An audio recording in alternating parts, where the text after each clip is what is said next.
And welcome to Tell Me Your Story, New Paradigms for a New World. I'm Richard Dugan, your host, and I thank you so much for joining us here on the program.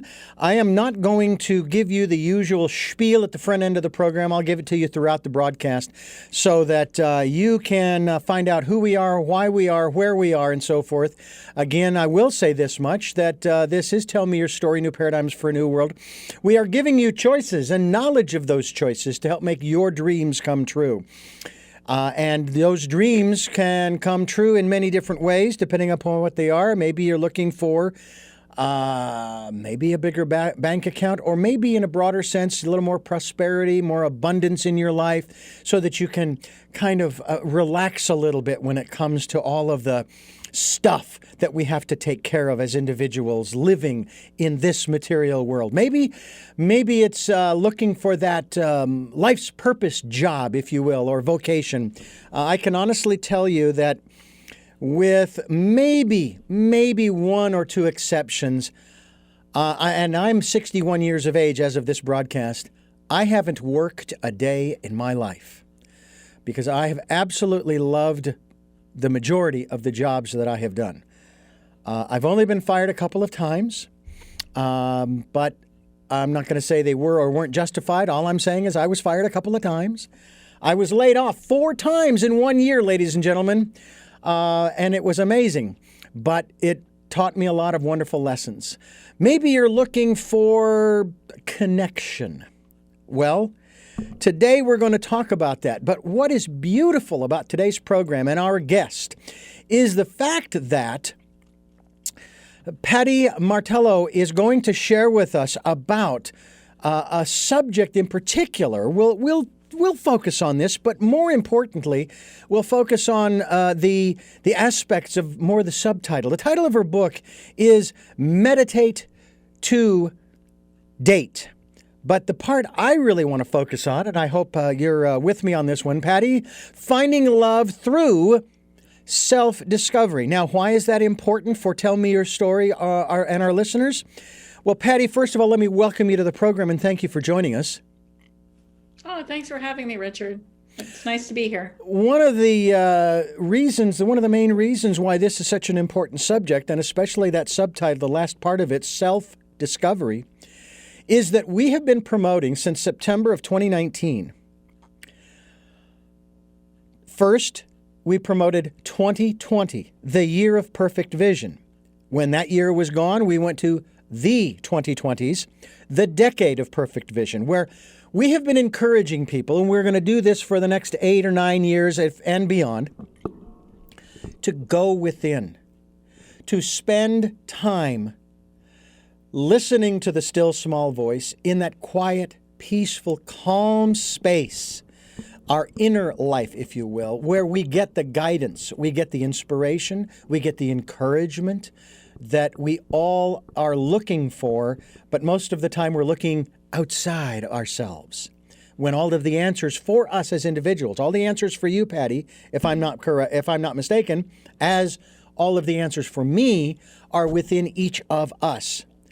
I can go to you and say, hey, Pattie, what do you think? And you can offer your advice from your experiences, and it might confirm what I already know that I got from inside. And that's okay. But when we ignore that inner life and that still small voice, that's when we get into trouble. And it seems to me that you have found a way to use that inner life to find relationship. Sometimes it's community. Sometimes it's just for that one individual that you're looking for. I heard it referred to on a radio program this morning as you're looking for that other puzzle piece that fits with you almost perfectly, okay? Because nothing is perfect in that respect, but it sure comes darn close sometimes. Some people would say soulmate, okay? I love the term from the movie The Butcher's Wife, split apart, which is very cool. So let's start there in terms of this aspect of meditating to find, in your case, in this case, in what we're talking about, this aspect of love in our lives. And does that necessarily mean that we're actually looking for another human being to be part of our equation? I think it depends on the person. I don't think there's a one size fits all answer to that question. I think society teaches us that we should have that soulmate or that partner in crime, as they call it. Mm-hmm. But I think that you have to love yourself and go within and have a good relationship with yourself before you could even travel with that other partner, wherever that may be. Okay. That's just my opinion. I discovered that the hard way through lots of bumps and in the road, and having a lot of failed relationships that were doomed probably from the beginning because I was throwing spaghetti against the wall and seeing what would stick, and that's probably not the right approach. So I went within, and that's kind of where I found the approach that I'm professing.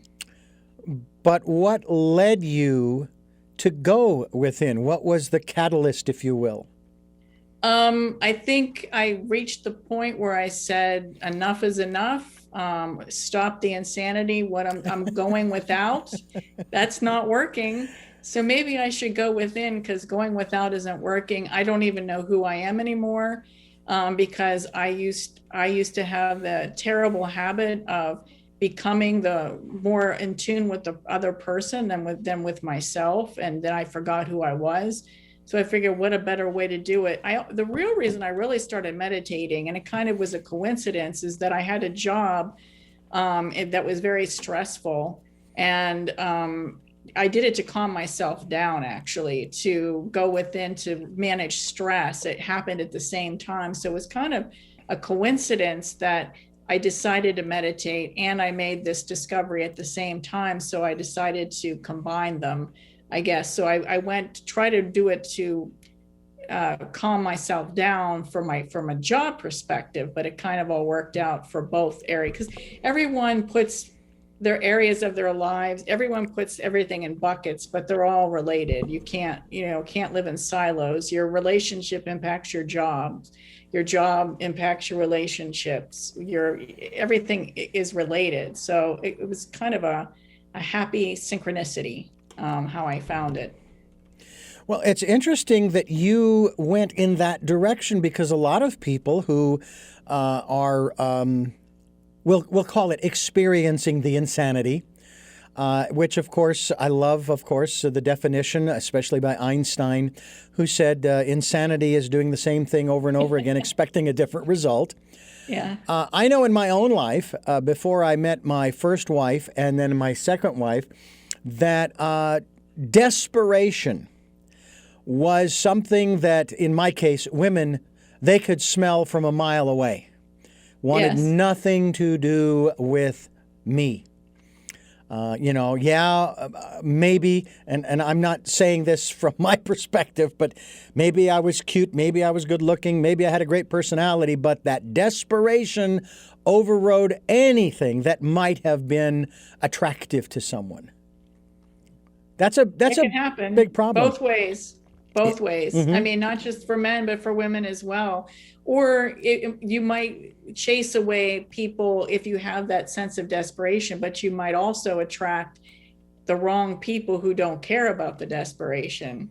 Sometimes it's kind of like catnip to the crazy person if you're desperate. And I kept attracting people that, could be on the front page of the newspaper or a wanted sign from the FBI, because they could smell that, and they knew that if they said the right things and did the right things, even though they didn't necessarily feel it, I would sign up and say, here, count me in. And so I attracted the wrong people because of that desperation. We're talking with Pattie Martello, and she has a website, pattiemartello.com. Pattie, we're going to be linked to your website so people can find out more about you, find out more about the work you're doing, as well as the book that you have out, and that happens to be Meditate to Date, Finding Love Through Self-Discovery. And we're going to continue to discuss this subject here on Tell Me Your Story, New Paradigms for a New World. I'm Richard Dugan, your host, and I really hope that you will stay with us. We're talking about dating in particular, relationships here on Tell Me Your Story with our very special guest here on the program who has apparently quite a wonderful inner life because it was something that drove her or her experiences drove her to go within, and which is what we've been encouraging people, Pattie Martello, encouraging them to do for the last, coming up on 2 years. September of 2019, that we started this campaign of the year and then the decade of perfect vision, the 2020s. And I'm wondering about your early days, even your childhood, in terms of your upbringing philosophically or religiously. How did that, or let me back that question up, did that play or have any part in your decision, your final decision, so to speak, to start going within? My family and my background. Well, I was actually baptized a Presbyterian. I was raised a Catholic. Aha. And not to give anybody. I'm not professing or saying anything against religion, but I think that. In Catholicism, rule following is a very important aspect, and guilt for not following those rules appropriately. So I was walking around probably trying to follow the rules, and one of the rules that society teaches you is that you get married. Catholicism, my mother was a very strong woman. She was very independent, but yet she still had that belief that it was a patriarchal society. Women get married, they defer to their husband's kind of philosophy, even though she was independent and could take care of herself. I think that the pressure, like when I was a young girl, when we go over to my grandmother's house, my aunt would always joke around going to college to get your Mrs. degree, get the big rock on your finger. My mother never ascribed to that, but I always felt pressure that, my cousin, she got married earlier. She settled down. How come no one likes me? How come no one wants to marry me? Maybe I got to go find someone and get this rolling. And so you make the wrong decisions because you're in a hurry to prove something, not because it's really what you want to do. And then even dating, you try to find people that look good on paper because that's the kind of person that you were raised to like. They have to have a certain job. They have to have a certain income. They have to fit into this mold. And so you're looking for people that your parents might like. Maybe they want to marry them, but maybe I don't want to marry them. So I think that, following the rules, fitting in with society was definitely a lot of pressure especially for females. Why are you how old are you and why aren't you married yet type of paradigm. So I didn't want to be one of those people that was quote unquote called an old maid, which I think is a horrible term because you don't call single men old anything if they're not married. They're called playboys, and they have good names if they're single, right? So I think that did play into it. I never thought of that. That's a good question. Well, that's an interesting double standard. I find it fascinating, but more from we'll say frustrating perspective, the double standard out there, that guys who go out and have their conquests, that's how they're viewed. But the girls who do that, they're sluts. They're whores. Okay? Yes. And it's wait a minute. How did you get your conquest? Okay? Not so much the specifics of coercion or anything of this nature. Who were you with? Well, I was with a girl. Okay. It takes two to tango. So she is as much a conqueror as you are. Okay? Yes. You can't have it both ways. It's either you're both sluts and you're both whores, or you're both conquistadors. Okay? Yes. And I'd rather be a conquistador because I like the uniform, but that's another story. Let me ask you about another area here in this context. Now, this may be outside the realms of what you're talking about, but I'd still like to address this. And you kind of touched upon it a little bit when you said, well, maybe mom and dad want to marry this person, not me. And I'm thinking, well, okay, bigamy, that's fine. Polyamory, all right, fine. What about that aspect of our society? I mean, here in the States anyway, it exists.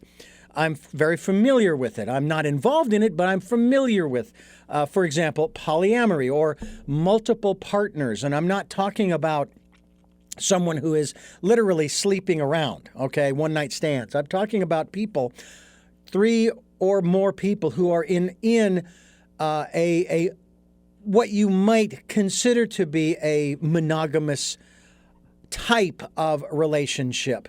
It's kind of like, okay, I've found actually 2 or 3 or 4 other people that fit my puzzle, that kind of thing, okay? What about now, granted, maybe we're getting into the subject of community here, but have you ever run into that in this regard when you've talked with people, when you've been out speaking and what have you? No, I really haven't. Maybe because I live in Pittsburgh, Pennsylvania, and so that's a little bit more of a conservative place socially. I never ran into it when I lived in the Washington, D.C. metro area either. I've seen it on dating websites where people will actually now start saying that they are polyamorous and they're open about it, or they have an open marriage or whatever. Right. No, I've never run into it. I personally wouldn't work for me, but I don't have an issue with it if the people are happy and it works for them. I think it would be really hard for jealousy not to creep in. Yeah, the green monster. Yeah, I mean, but if they're very well-adjusted people and they're comfortable, they're all comfortable with it, and it's consensual, I don't have a problem with it personally. Yeah. I know I couldn't do it. Yeah. I couldn't be a part of that because I want to be number one. Right. And if I weren't number one, then I wouldn't feel like it was worth my time. In other words, if you're not number one, you are out of here. Yes, yes. I got you. Or like, sometimes priorities change, especially when you have children. So obviously when you're married, your husband, when you first get married, he's your priority, and then you have children and they become your priority. And so it shifts back and forth. And sometimes that's okay if you know how that works. But yeah, I don't think I could do that. But hey, I think they're probably more well-evolved emotionally than I am if they can do that and do it well. Now, when you first started meditating, okay, or actually, I guess I kind of want to ask the old, which came first, the chicken or the egg? Was the inner life something that you went to first and then you were guided to meditate, or did your inner life start through the process of meditation?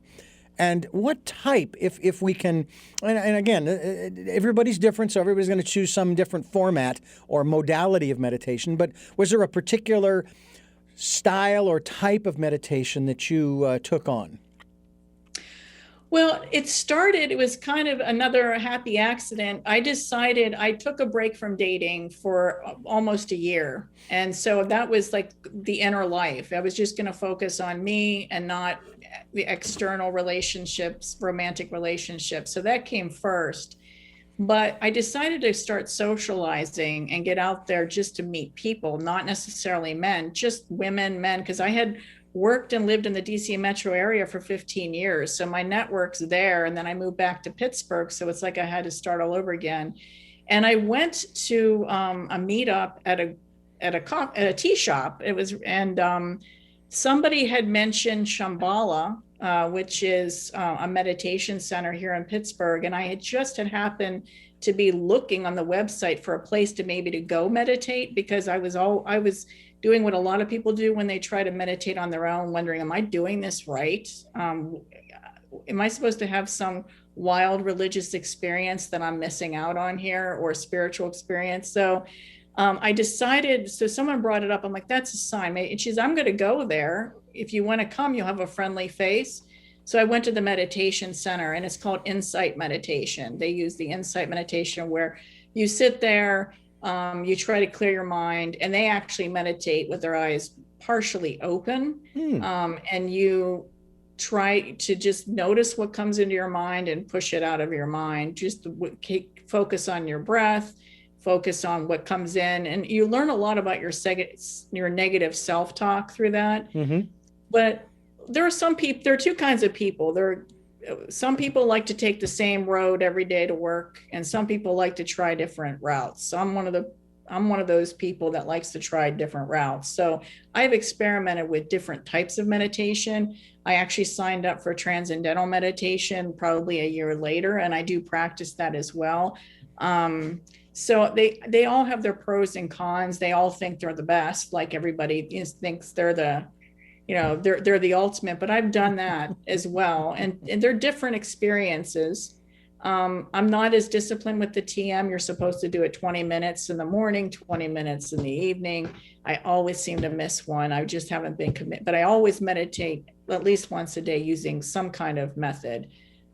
So I'm always open to new ideas and new experiences. I've tried the apps. They don't do it for me. I think, I don't know. Like there's Headspace and Calm, and I've tried those. I just prefer to sit quietly, and I like to meditate in a group.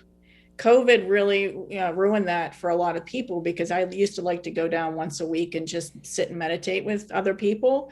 The reason I like that is because when we were done, they would say how to go for you when they go around the room. And it was nice to hear that other people had the same issues of getting distracted, or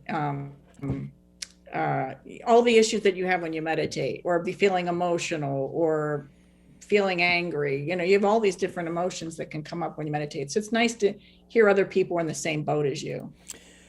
We're talking with our special guest here on the program, Pattie Martello, and pattiemartello.com is the website that you want to go to find out more about the book that she has available for you, Meditate to Date. And we're talking, of course, about that aspect of finding love through self-discovery.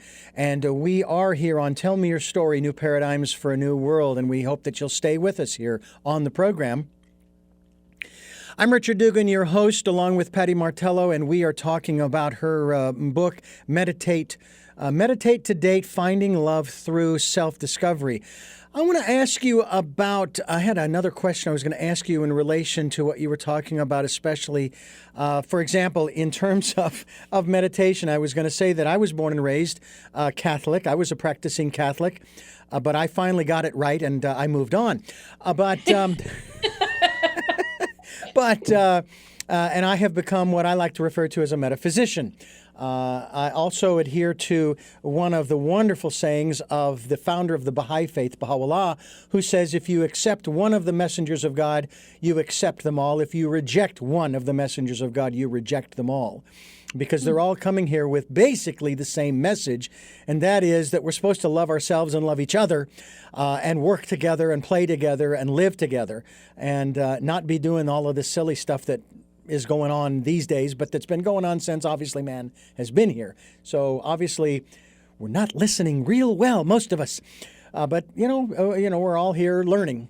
I want to ask you about your practice, if you will. And you mentioned several different types of meditation. I mean, there's mindfulness meditation. There's, all different. I was thinking, too, about all of the different kinds of yoga. There's goat yoga. I actually think I saw a program talking about like cat yoga or any other kind of animal yoga, where the animals are roaming around you as you are going into these different poses. Do you find that it is necessary for you to be in a particular place, sitting in a particular position, et cetera, et cetera? I know you described the type of meditation that Shambhala, the Shambhala Institute or facility provided, which, by the way, I find fascinating, Shambhala, because I had a video game many years ago, and it was a puzzle game. You went through different levels, and actually it was called Heaven and Hell. And what you were doing was you were trying to get to Shambhala. Yeah. Which is kind of like heaven. I can't remember in which philosophy it is, but it's kind of like heaven. And so every level that you went through, if you completed a particular level, it gave you a quote, which was very cool. I mean, it was a fun, individualistic kind of thing. But is there a particular way that you have found that just clicks for you, and boo, you're there. You are there, and you are able to, I look at it this way, make friends with your mind and say, could you kind of bring down the noise a little bit while I am here? I'll come back to you. I'm not ignoring you. I just need this time, kind of thing. And then you begin to listen and hear that still small voice, and you start to be calm and peaceful and so forth. I would say of all the times that I sit all different ways. So sometimes I'll sit in the lotus position. Sometimes I'll sit in bed. Sometimes I'll sit in the chair. It doesn't matter. I think as long as you can go within, it doesn't really matter where you are. I'll do it outside. I'll do it inside. It doesn't matter to me. Some people like the ritual. They like to sit in the same spot. They like to light the incense and the candles. I'll do that if I feel like it. If I don't, I won't. But I would have to say, and I'm not ascribing to one versus the other, but I would say that transcendental meditation is what gets you there the fastest, and it's the easiest to do. The thing is, you have to pay a lot of money in order to get together with a TM teacher. They base it on how much you make. So they are like, if you're a student or you're unemployed, they're not going to charge you the same as that they would charge someone who's gainfully employed. And it is a nonprofit organization. But I would say of everything I've ever practiced, that is probably the one that'll get you there the fastest. The reason I have a hard time is because I did the insight first, and it does offer, I sometimes like to analyze my thoughts as they come in and out, because sometimes it's very eye-opening, because you realize some of the things, we're mean to ourselves sometimes when you're sitting there, the self-deprecating thoughts that you can have. Yes. But the TM will get you there the fastest. The analogy they used is like you're at the bottom of the ocean. You see the people splashing above you, there's things going on up there, but you're down at the bottom of the ocean where it's quieter. So they don't try to turn it off. They give you a mantra that's just supposedly for you. They don't tell you how they get that mantra, which is kind of like a secret thing, which disturbs me a little, because I'd really like to know, how did you come up with that mantra? And they said, don't tell anybody else your mantra. That's yours for you only. And then I'm wondering, maybe they're giving everyone the same mantra. And then that's why they don't want you telling anybody else. That crossed my mind. But TM, if you sit down with the TM teacher who knows what he's doing, I would say you can get there very, very quickly. And it feels really good. And some people have said they can sleep if they haven't been able to sleep for a long time. They've done some scientific research where it does help some ADHD, high blood pressure, stress, anxiety. There are a lot of medical studies that do support it. It's just that I don't have the discipline to do it twice a day. If I did that, it would probably be the one I'd go to all the time. But that's my fault. I'm not. Jerry Seinfeld, actually, if you know Jerry Seinfeld, oh, yes, does TM, and my teacher is friends with his teacher, and he said Jerry for years was just doing it once a day because he didn't hear that he had to do it twice a day, and he was only doing it in the afternoons. And he said, no, you're supposed to do it in the morning and the afternoon. He's like, nobody told me that. So then he says, no, we told you that. So he said he started doing it twice a day, and it made a big difference. Wow. Doing it twice a day. Wow. But I'll have to start doing that and get back to you on that one. All right. Well, we'll do that. We'll get you back here and we'll talk more about that, because I think that that if you have found a way that really works for you, it may very well work for others. It may not, but hey, what have you got to lose in one sense? Because what we're looking for is that space, that place of inner peace, of tranquility, if you will, amidst the external, we'll call it activity, if you will. I'm not going to call it chaos, but activity. And there's a lot going on, and sometimes we literally do need to just tune out and tune in. I don't know that I'd go so far as Timothy Leary, but, there are people who also use other methods. Pattie Martello is my guest, and her website is pattiemartello.com. That's PATTIE let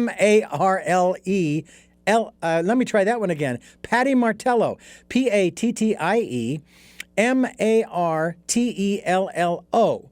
and .com. Put that there. We will be linked to her website as well so that you can go directly to her website, find out more about the work that she is doing. Now, this book that you have written is very interesting, and we want to talk more about this as we continue here on Tell Me Your Story, New Paradigms for a New World. We're looking for those new ways of living, Pattie, here on Tell Me Your Story, because the old ways just don't work.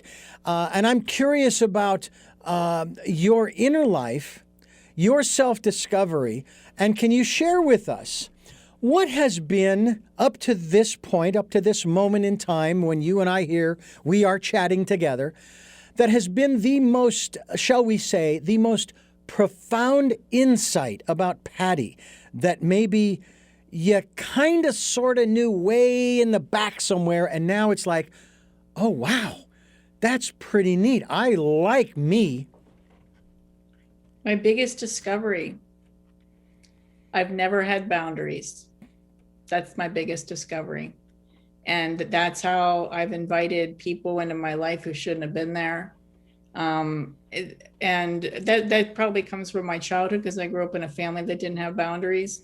And because I didn't have boundaries, I think it stemmed from the fact that I didn't love myself, because I didn't think I deserved the boundaries. So I think that's probably it. I remember when I went to that meetup group, there was a woman there. She calls herself an eye reader. They're kind of like, I would say, a tarot card reader, but they look into your eyes. Mm-hmm. Yes. And she looked into my eyes, and it's a very weird experience, but she's looking into my eyes, and we did it as a fun thing. It was like a group activity. And she's like, you've given up on love. And I'm like, yeah. And she's like, and you're very impatient.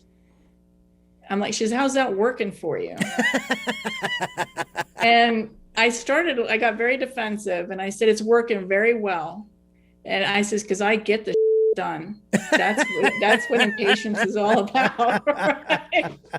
And she's like, no. And then she started talking, and then all of a sudden, out of nowhere, I said it out loud. I said, I don't think I love myself. And if I don't love myself, why would I expect anybody else to? And when I heard myself say it out loud, it was like, oh my God, that's pretty big. And you're not going to love yourself tomorrow. It's going to take some work, because you've beaten yourself up for so many years, and you've accepted that you're less than perfect, or you beat yourself because you're not perfect. So I think that's probably the biggest realization I came to. What has been the most, I can't think of any other word to use, the most frightening yet enlightening thing that Pattie has found out about herself through her inner life and meditation? That I'm afraid to die alone. Now, we all die alone. Like you can only die by yourself, but afraid that I'm going to be old without anyone around me, and I'm going to not have anybody there to support me and for me to support them. That was the biggest fear that I had. And once I accepted it, then I was cool with it. It was like as soon as I said it out loud, like, I'm afraid to die alone, then I was okay with it, and then I could let it go. And it was that simple, believe it or not. Wow. And if I might dovetail into that, what are your thoughts about death and dying? I like to use the word transitioning myself. But what are your thoughts in that regard to not so much just the process, but what comes next? Well, I was raised a Catholic, so you always have that in the back of your mind about the heaven, the hell, and the purgatory and limbo and all that sort of thing. And I never quite bought it. I don't think there's a guy with a gray beard sitting on a cloud orchestrating and everything. I believe there's a great spirit. And maybe, I have friends that are atheists, and maybe I want to believe that. I mean, I'm open to that idea that there could be nothing, but I believe that what my grandfather used to say, you keep coming back until you get it right. And to be quite honest with you, I hope this is one of my last rodeos. Because, it could be tiring, all this learning and evolving, supposedly. I kind of feel the same way in one sense. Are you, if God forbid, in one sense, I guess it all depends upon your perspective here. If today were your day to go, are you ready? I'm ready. I think the reason people aren't ready is they keep thinking about what it would be like if they were gone, but they were aware that they were gone. So, when you go in for surgery and they give you the anesthesia, you might not wake up. You're not going to know that, right? You're not going to know you're not going to wake. It's the fact that you're here thinking about not waking up that scares you. Yeah. So, no, I think I'm ready. I don't want to because I happen to like, with all the problems that we have, I still like living and I still like my life. Right. But yeah, I think I'm ready. I tell people too that, I myself, back when I was in my mid-20s, mid-30s actually, we were at a family reunion. My great-grandmother on my mother's side was there. We referred to her as Nana. She was 95, and I was telling people that I was going to outlive her, but she was making it really hard. And every reunion after that, and she lived to be 100. Well, as I said earlier, I'm 61 years old, so I've got another lifetime, another 39, 40 years to go, plus. I'm hoping it's plus, because there's still a lot I want to do. There are places I still want to go and people I want to meet and interviews that I would like to conduct and so forth. But at the same time, if today's my day, okay, I'm good. I'll miss doing all of those things. I don't know if there is going to be another lifetime after this, and i.e. reincarnation. But all I know is that, I can't control it anyway. It's any more than I can control being abducted by aliens and being probed. I cannot control when it is my time to go. So, Exactly. Anyway, and who knows? Maybe I'll like that. But that's another story for another show. Pattie, let me ask you about the concepts of the book. Now, you're focusing primarily on relationship, on love, finding love in one's life. Have you found a place where you have found the balanced self-love in your life? No, I'm a work in progress. Okay. And I admit that in my book. So actually, when I was writing the book, I was in a relationship. I kind of had a feeling that the relationship was not going to last forever. And I felt like a hypocrite while I was writing the book because I'm saying, hey, I found this great guy. But when I was publishing it, I was having a very difficult time because I'm thinking I'm a hypocrite. And someone said, hey, do you know Liz Gilbert, who wrote Eat, Pray, Love? I'm like, yeah, I read the book. They said, she says that her life is an open book and that we're there to witness her, everything she learns and all of her mistakes. And maybe you need to approach it that way rather than beating yourself up for not being successful in that particular relationship. So that kind of helped me get through because I was going to put the brakes on even publishing it because I don't like to be a hypocrite. What you see is what you get. And I like to say what's on my mind. And so I felt like, oh, look, spoiler alert, I met the one and then the one's gone. Yeah. So, no, I'm a work in progress and I admit that. And would you say too, that you really didn't have failures in love? You learned lessons, which of course you have put into your book, Meditate Yes. to Date. Yes. I don't regret any relationship I've had at all, because I think I learned a lot about myself and about the world through those relationships. So they were there for a reason, to teach me something. And if you don't learn from your mistakes, then it's a waste. But I don't think it was a waste.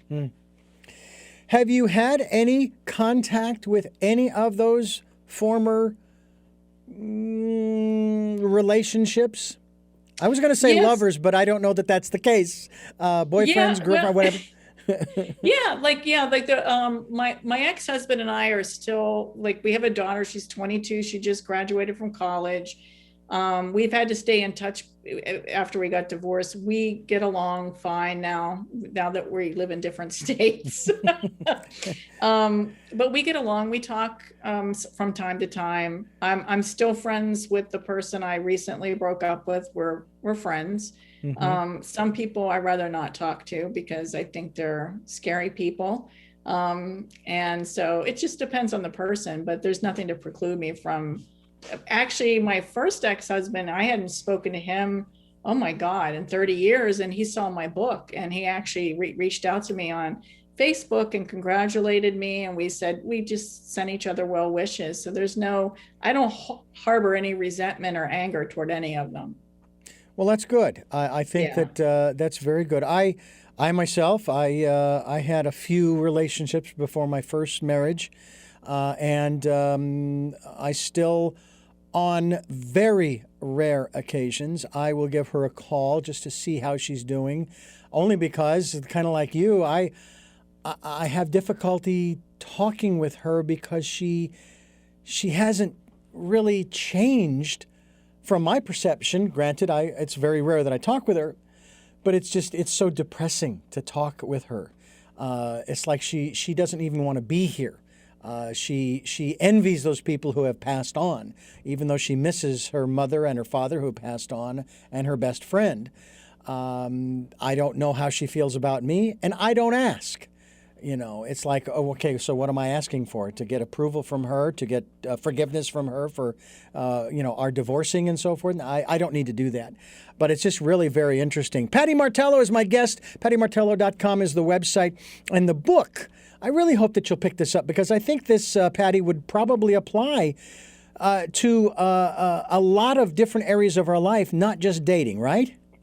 I agree. And in fact, on Amazon, someone had actually written that in one of the reviews, saying it could be applied to other areas. So I think you could replace dating with your job, like stop the insanity at your job, meditate, figure out what you want there. Actually, when you said you never really worked a day in your life, I'm pretty envious. Maybe that's a good idea for another book. Well, maybe we can collaborate in some fashion. Meditate to date, finding love through self-discovery. Pattie Martello, my guest here on Tell Me Your Story, New Paradigms for a New World, as we continue giving you choices and knowledge of those choices to help make your dreams come true. I'm Richard Dugan, and I thank you for staying with us here on the program, because we still have more to talk about with Pattie Martello, who has written a book. I think it's very interesting, of course, that people have observed that the book that you have written, Meditate to Date, is not just for dating, but it can be used for other areas of one's life. I'm not a meditator who stops and sits down or whatever, lays down or whatever positions and what have you. And I sometimes will stand out in front of the cottage we live in, looking out at nature, the trees, and I'm listening to the different sounds of animals. Usually it is birds. We've got squirrels, and I know that we have rodents, rats and mice around the area. We have deer. We've actually had a bear on the property, and I think my wife we've heard foxes crying out in the middle of the night at times. And I just close my eyes, and I stop, and I just listen. I just intently listen to those sounds, and an occasional car going by on the highway down below the hill which we live on. And I just ponder what's going on around me. I don't try to figure anything out. I'm not trying to fix anything. I'm not trying to solve a problem. I just need, so to speak, to detach from the rest of the world. Do you find that is more the need sometimes than seeking guidance or information for self in that regard? That you just need that, I'll call it, checking out of the material world? I think you need it now more than ever, especially with social media, and the way the world is moving at such a fast pace. People are always on their phones. They're always on their computers, including me. I'm equally guilty, and we use it for our jobs. And now with COVID, we're even more tied to technology. And I think there's so much information. You Google anything, there's so much information out there. It's information overload. So I think that you have to take that time. At least I do. I like to sit on the porch, listen to the birds, listen to the crickets, because it just takes you away from all that. Even though we're social beings, we also need time for ourselves as well. So I think that's actually being meditative by doing that. I don't think you have to necessarily sit down and repeat a mantra or close your eyes. I think you can just do what you're doing, and that's kind of like a different kind of meditation.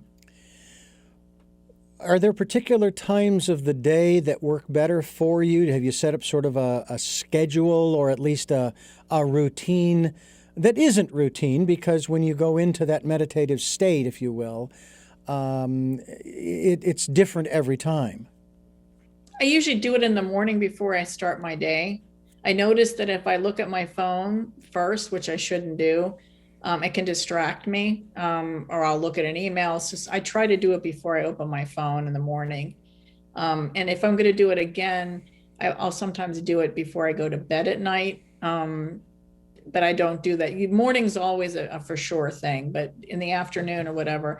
And sometimes if I find myself stressed out with work and someone's really pissed me off, what I'll do is I'll close my computer. I'll be sitting in my chair. I'll turn my chair away, look out the window, and maybe meditate by just looking out the window and calming down. Because, people can be a lot of work. So, yes, they can. Yeah. And I wish they would do their own work and not have me there. But by the same token, like I said earlier, we're here together, and we're here to work together, play together, live together, love together.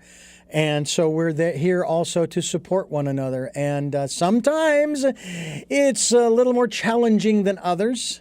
I know there are people who are caregivers, and they need to take time for themselves too. That is a tough position. And I've been there, not expecting to be there. My second wife and present wife, 20 years ago, as of this conversation, this month, was diagnosed with a rare form of cancer. And then she had her surgery on August 10th of 2001, started her chemo shortly thereafter into 2002. And I got to tell you, there was a point at which I said, I need a break. And so I took a little bit of a break, to her consternation, if you will, and yet I knew that she would be taken care of. We had neighbors, my parents came over every day and so forth. So she had a support system, but I didn't know what a caregiver was. But those are the kinds of folks who really need to take time for self. They do. It can be exhausting, and I think a lot of people that are caregivers, they feel like they're less important because everyone's always asking how the sick person's doing, and you're the person who's caregiving, and you're the one jumping through all the hoops and doing all the work, and it's kind of like you're forgotten. And not that you care, probably that you're forgotten, because they're important to you and you love them. Sure. But everybody needs a break. Yeah. And it's not egotistical. Yeah, it's not egotistical or narcissistic in any way, shape, or form. It's I'm exhausted. Yeah. Don't show me attention. Let me go over in the corner. Let me puddle in the corner over there. I'll be back in a day or so once I've sort of regrouped.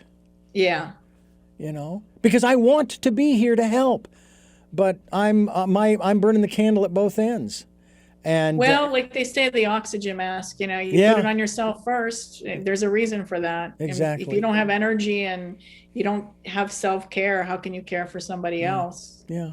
I'm curious as to what else that you are working on these days. I mean, you're promoting the book, Meditate to Date, fantastic, and obviously the website, PattieMartello.com. But what else are you doing these days to help yourself as well as to help others to move forward in their lives? Well, actually, by day, I'm a project manager, working in the IT realm. I'm working for a bank right now.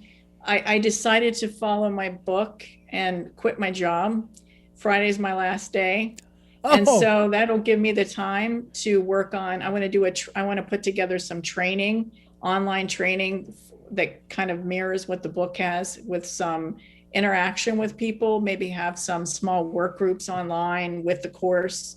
I'm also put some time aside. I'm going to a meditation yoga retreat in a couple weeks in Maine to get away, just to, because I'm burnout myself, because I'm always overdoing it. I'm a type A person. I need to go away for a little bit just to regroup. And I'm thinking of writing another book, but I want to do the training first. And I can't do that working full time, because by the time I'm done working all day, I'm tired and I don't really have the creativity and the energy that I need to do that. So I feel that I'll be more helpful to the world doing something like that than managing an IT project in a bank. I mean, that's just not for me. And somebody has to do it, but it's just not for me. So I'm following my book in a different area. So maybe I'll write another book in a couple of years too. any ideas what that second book might be? Maybe meditate to create. I don't know. I You like know? it. I like Yeah. it. You have my permission. Go. Not that you need it, but that'd be fantastic. Meditate to create. And obviously, we get a lot of our great ideas from our intuition.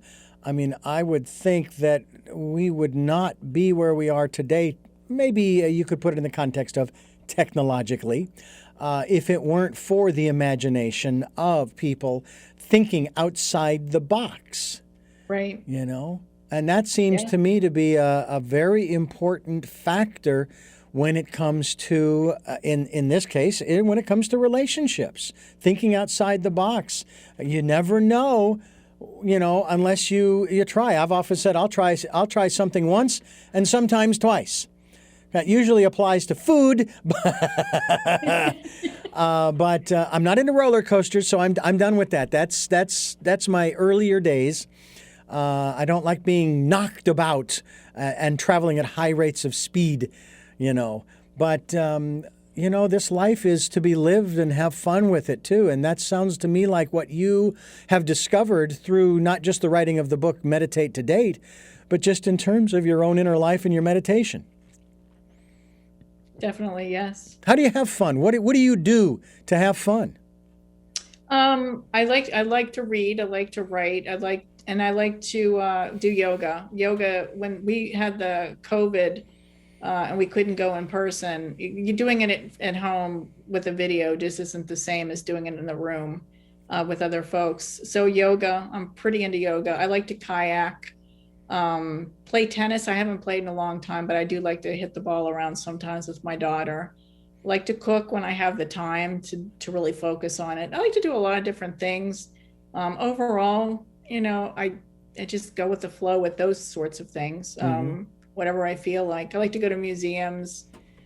I love to travel. I haven't traveled because of COVID, so I'm very excited to go on this retreat and I'm going to go in my car, because before I used to always get in the plane. It's 10 hours away. I'm going to do 5 and stop and smell the roses, and then do another 5 and just take my sweet time and enjoy my alone time.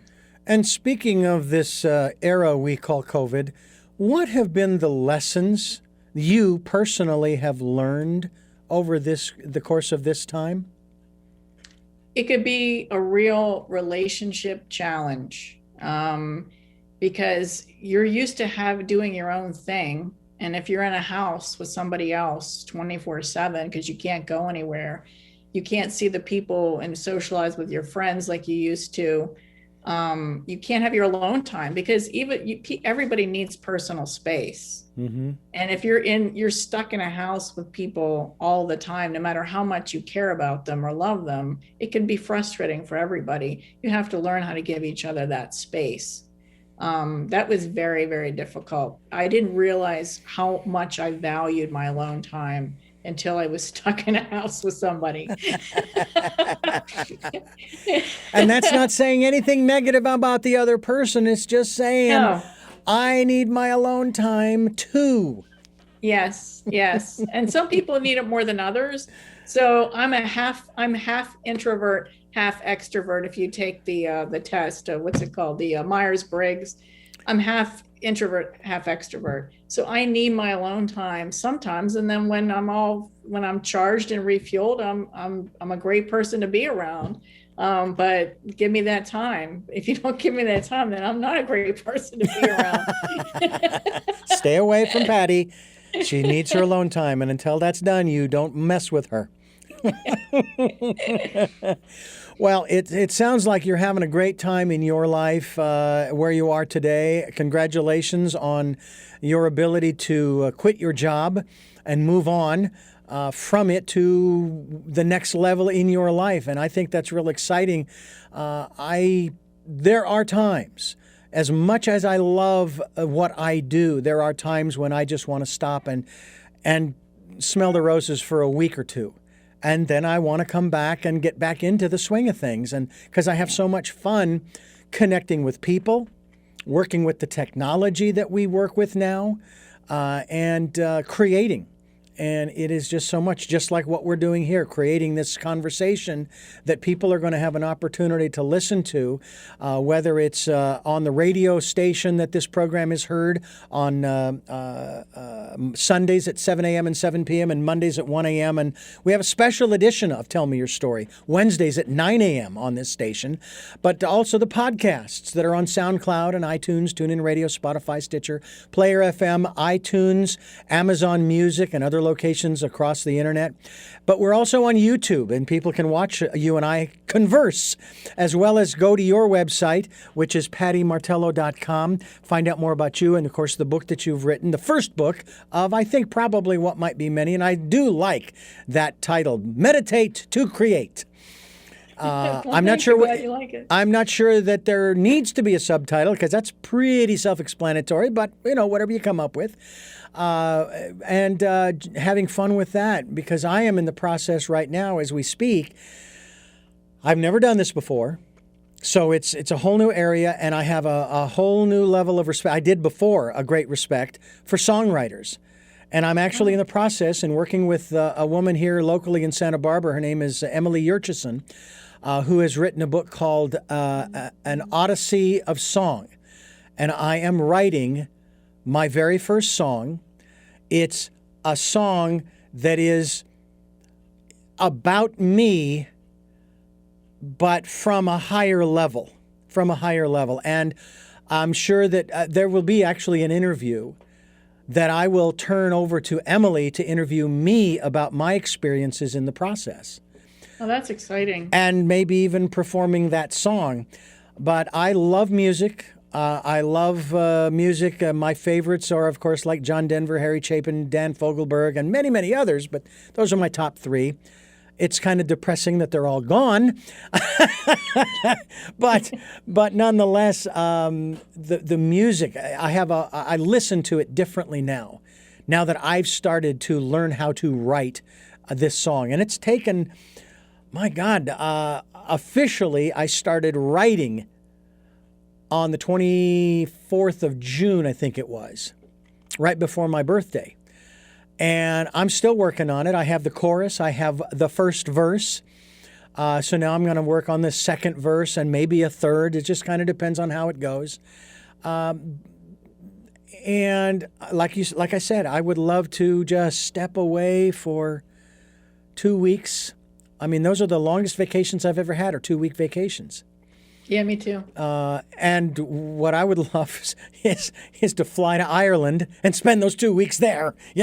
That's my favorite place. So do you have a favorite place that you would like to go to spend some time, either with your partner or your husband, or just by yourself? Canada's always been one of my favorite places. I don't think I've been to all the major cities in Canada. But I've always wanted to go to Nova Scotia. I don't know why. So that's on my bucket list. I like the Northeast. I really love Maine. That's why I'm going to Maine. I actually like where you live, Santa Barbara. That's my favorite city in California. Um, I love San Diego. I like almost all the coastal Hmm. areas, I think. I've never really been to like Arizona, New Mexico area. The desert just freaks me out. I don't know why. I think it's just too, I like the water and I Well, like the lush green landscape. So I would say that my favorite, but Santa Barbara is absolutely beautiful. You're very blessed to live in such a wonderful place. well, I like Santa Barbara too when it's not on fire. Yeah, I was going to Okay. ask you that. I was born and raised in Phoenix, Arizona. Oh, I wow. moved when I was 46. I spent 45 summers too many in Phoenix, but nonetheless, I'm not a fan of the desert. I still want to know who the hell's bright idea it was to live in the desert. Now, bear in mind, the desert is not the desert that it used to be. If you do a little study, you'll find out that Death Valley, in spite of its hot temperatures, it'll get down into the 40s and 30s that night when it was 120 or 130 in the shade, Wow. because there's nothing to hold in the heat. And that's a desert. I don't know who thought that gravel, because this is what a lot of yards have in Phoenix. They have gravel. Where? Show me where in the real desert do you see gravel? Okay, rocks that retain the heat. But anyway, I like the green. I didn't think I always wanted to be by the ocean like you. But I didn't think it was going to be Santa Barbara, and it just so happened I met my present wife, who is a native Santa Barbaran. Her family grew up here, her parents, and when I met her in Phoenix, we were there for 8 years, and then the opportunity arose for us to move, and so we did. And I'm still waiting for the universe to open up the pathway to Ireland permanently, so that we can move there and spend the rest of our days there, continuing to do these programs as well. So maybe maybe I'm hoping that the universe will make that happen sooner rather than later. But I'm going to be patient and let the universe do what it needs to do, just like it did to get us to Santa Barbara and for me to get to the ocean. I know too that Sounds good. that's a big deal. What about you in terms of your trusting, not just your intuition, but also trusting, as I phrase it, the universe to bring about those things that you have sort of been made aware of through your meditation that are sort of coming, or that are part of your purpose in life, your reason for being. I'm struggling with that a little bit because I'm a control freak. So I'm trying. God knows I'm trying. But it takes a lot of effort for me to get to that state where I feel it. I can say it conceptually, it sounds great, but really feeling it in my bones, that's a different issue. So I'm still working on that one. Yeah, I have to help my wife to work on it because she wants whatever she wants. She wants it now. Yeah. And I say, look, it took several years for the universe to lay out the path for us just to come to Santa Barbara. I realize that we've been in Santa Barbara for 15 years, not 8. And I know that you and I both want to move north where it's cooler most of the time. We even found a small town in Alaska called Haines, Alaska, that I've actually walked the streets of Haines, Alaska in Google Earth. And it's a beautiful little community. It's right there on the on a channel in a channel that actually receives cruise ships. So it's sort of a tourist town. Huh. It's just south of Skagway, which is also on the water in that channel. Yeah, that would be nice too. All I know is that I'm ready whenever the universe opens the pathway, opens the gates, as it were. But I continue working and doing the things that I'm doing to hopefully facilitate that. Have you had those kinds of experiences where some things that you're told about internally happen like that, and then others where you're sitting and waiting and waiting and waiting, and then eventually, oh, I forgot all about that. Oh, cool, this is happening now. Well, actually, the universe spoke to me a long time about, I think it was 2014. I was in the DC metro area living in Virginia, just recently divorced. My ex had moved to California. My daughter and I moved into a new townhome. We were renting it so she could walk to high school. And I got a brand new TV and it sat there and I needed a new couch. And I had the couch delivered 3 different times. The first one was broken. The second time it fell off the truck. And the third time they screwed up the delivery and I just canceled the couch. And I says, I'm just going to use the old couch. So a month later, I sit down in front of this brand new TV, turn on the remote, and the TV doesn't turn on. Brand new TV, right? So I'm out of my mind and I go upstairs and I lie on the bedroom floor and I say, I get it. What are you trying to tell me? I don't belong here, do I? And I called my daughter up and I said, honey, I was thinking, and I told her, and she's like, we don't belong here, do we? And I said, no. I said, should we move back to Pittsburgh, where that's where I was born and raised? She's like, I think that's a great idea. Within 3 months, I was in a new place, a new job, and she was in a new school. It happened like everything, everything happened like clockwork.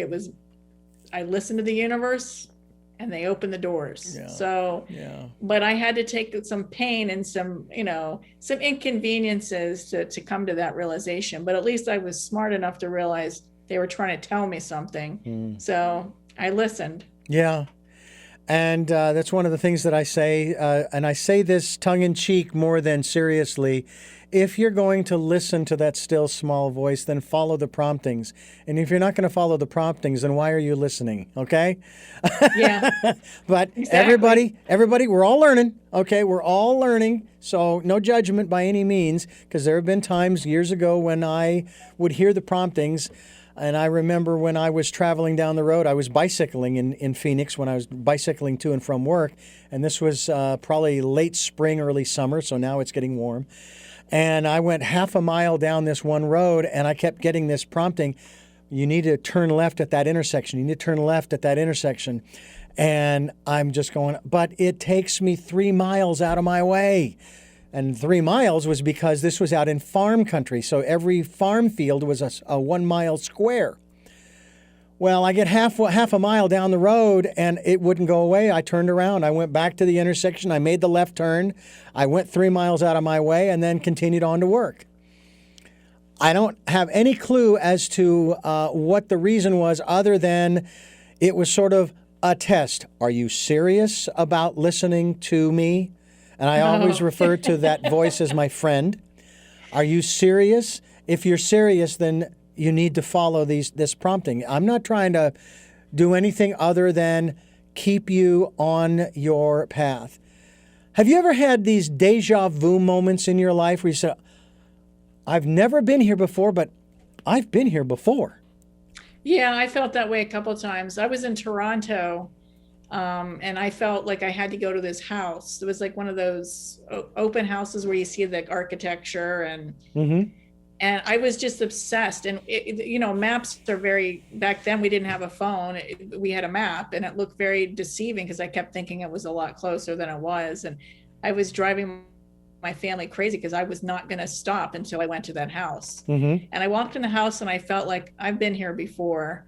And then when I went home, I visited my mom at her house and I had to go up into her dresser. She wanted me to get her some pills or something. I can't remember.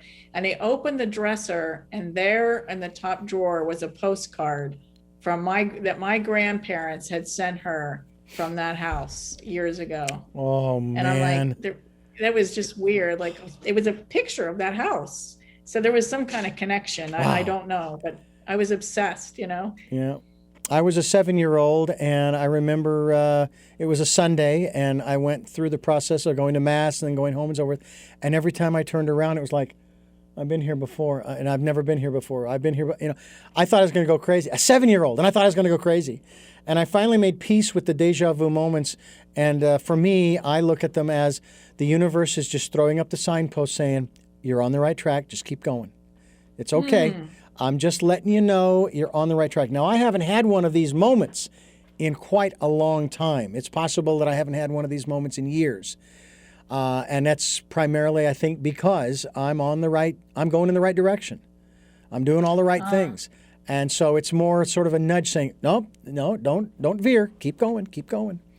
And that's why I find it so important to share with other people that they need to spend that time. Whether you want to call it meditation, take 5 minutes, park the car, turn off the engine, don't have the radio going, turn off your phone, close your eyes for just 5 minutes and just sit and listen. Just sit and listen. And I want to thank you for allowing me to listen to you and what you've had to share today on the program. Pattie Martello, again, it's been a great pleasure to have you on the program and to discuss all of the varied aspects of not just this book, Meditate to Date, but also about who you are and what you are about. I think people will gain a lot from you by going to your website, pattiemartello.com. And again, thank you so much for giving us so much time today. Well, thank you so much for having me, Richard. And please let us know, are you going to put it on your website when you write your song? I am going to do that. I will. Okay, good. I will put it on the website, it should be very interesting once it's done. And I say that in a positive way. I really work hard. I don't know about you, but I even listen to the words that are coming out of my mouth. It's almost like that line from that movie. Do you hear the words that are coming out of your mouth? Yes, I'm listening so that I'm not being critical of self. I am not being self-deprecating. And that I'm being honest about what I am putting forth.